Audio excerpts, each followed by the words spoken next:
hear what we are talking. And when we will be watching you, don't try to come near this room. After we give you the word, then you come, and we'll see if we can convey something to you or not. So after a few minutes, they called me in again. And they were sitting in a circle, holding hands, all of them. And they asked me to come and sit right in the middle, on the floor. And my shoes were fully laced up. In those days, these vocations were not in vogue as much. Most of the people used the laced shoes. So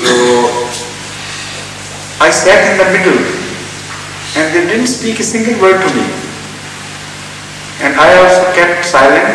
I didn't know what to do. I was thinking of some words, some things, and nothing came to my mind in the form of verbal messages. But somehow, I don't know why, I started undoing my laces. And one after the other, I undid the laces of my shoes and then stopped.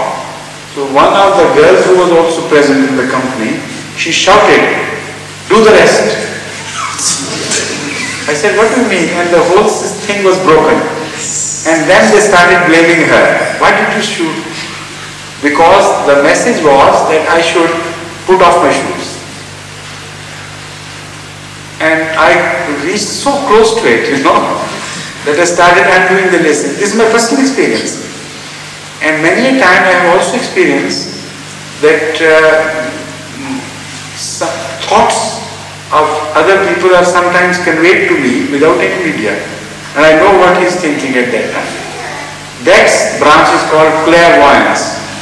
That I also noticed very strongly in my father. He was capable of reading our thoughts, not from expressions. He was not even looking at our faces. That so strongly he was gifted with this sense that we were afraid, to think and to always be on one's guard that we are thinking rightly. That is a very, very, very unnerving experience. But this happened, so I know from personal experience that it can happen. And this is why Hazrat Masih Maud has mentioned this phenomena apart from visions and apart from revelations. Not as an experience of revelation or vision, but independently as a human experience. So he says that during some of his early days before prophethood, it so happened that he was sitting in the room and he could, without seeing from the eyes, he could visualize the person who came for sweeping. The sweeper come and take that thing from there and that thing from there and put it in that corner, and leaving a thing behind, not being very careful about that sweeping. And knowing that nobody was watching me, it was a woman sweeper who was doing, and she left a few things and did not remove them, which should have been removed. So Hazrat Masih Maud writes that he went out and saw, and exactly those things were lying there as he had seen, without eyes.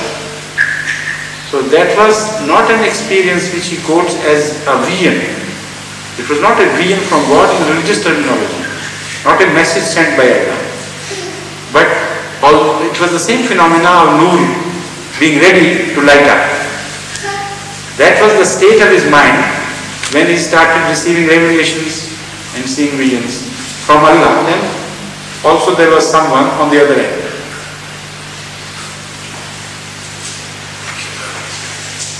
Any other question?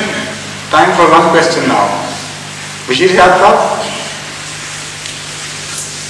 Now you can have the choice of asking a long question with a short answer or a short question with a long answer. It depends. Assalamu alaikum. That's upon I got two questions. One is, I think, requires a lengthy answer, and one is requires a short answer. The time I see is too short, but. No, you are permitted only to ask one question, please. All right, Hazur, I ask. I'll see whether Hazur can try to answer in short for that.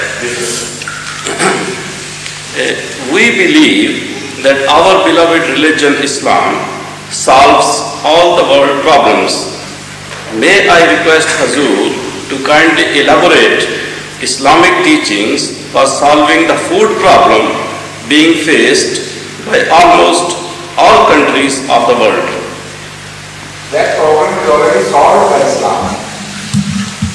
The human values which Islam inculcates, they are the solution.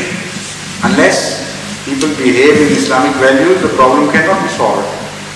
There is always enough food in the world to meet the requirements of the whole world. In places it is being wasted, and even the food fit for the rich people of some countries is being either thrown in the dustbins or being fed to dogs.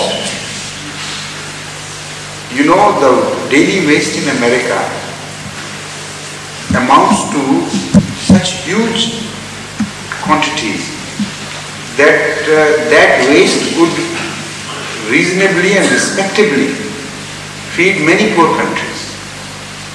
That is the daily waste.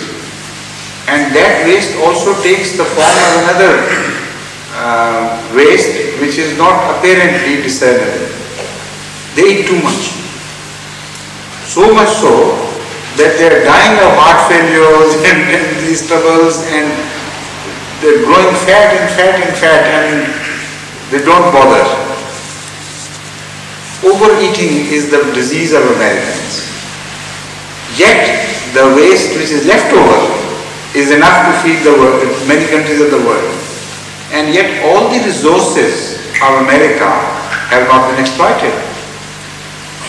They intentionally, out of policy, cut short their agricultural produces because they think they will not find enough world markets to suit them,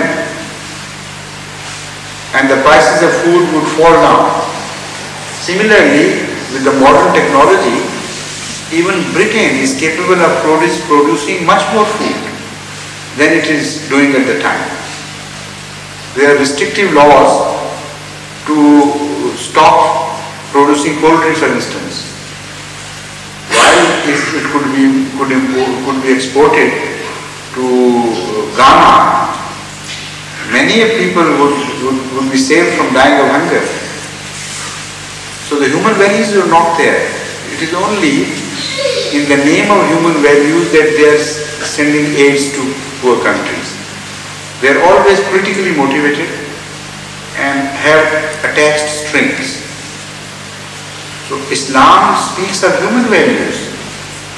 As far as the food is concerned, according to Islam, even your enemies should be provided with food. So at the time of great drought of Mecca, message was sent to Muhammad sallallahu alaihi wasallam that we are dying of hunger and we must have it imported. The food must be imported from Syria, but we are at war with you and the journey is not safe for us. So Muhammad sallallahu alaihi wasallam permitted them. He said, as far as the food goes, you have full right, while they could be starved to death. It was the greatest chance that came his way. In the modern world, man, although claiming to be so highly civilized, has never spared such opportunities which came their way. Great nations, I mean. They never spared these chances. So they tried their best during the wartime to starve their enemies. But Muhammad sallallahu alaihi wasallam neither permitted the starvation of the enemy nor applying the lever of thirst against the enemy. even at their own peril. This was the conduct of Muhammad sallallahu alaihi wasallam. The greatest peril to Islam that ever occurred